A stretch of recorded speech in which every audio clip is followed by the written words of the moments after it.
The House Spirit by Okamoto Kanoko. The loach restaurant Inochi, standing on a hillside in the Yamanote area, emanates an eerie atmosphere as a place where life itself is consumed.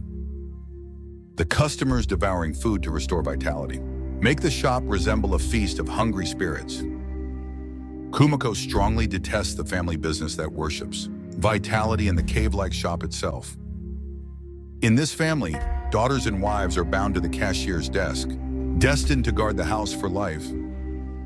After graduating from girls' school, Kumeko left home to become a working woman, yet found no fulfillment. Because of her mother's illness, Kumeko returns to the shop and takes her place at the cashier's desk. Tokunaga, an elderly metal engraver burdened with heavy debts, appears on a winter night seeking loach soup. Tokunaga's gestures in katakiribori engraving embody a life force where destruction and creation unite. Tokunaga speaks of his past, in which he supported Kumeko's mother through his art and dedicated hairpins to her. After her mother's death, Kumeko continues to sit at the cashier's desk, carrying both destiny and salvation in her heart.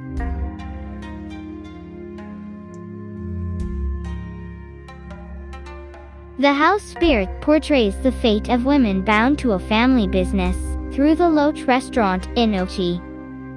Although Kumeko detests the trade that sells vitality itself, she returns to the cashier's desk in place of her ill mother and accepts the life imposed upon her.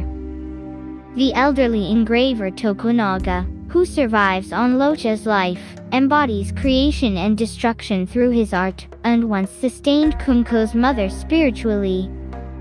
His memories and the hairpins he devoted to her reveal an unseen force dwelling in the house, one that brings both suffering and salvation.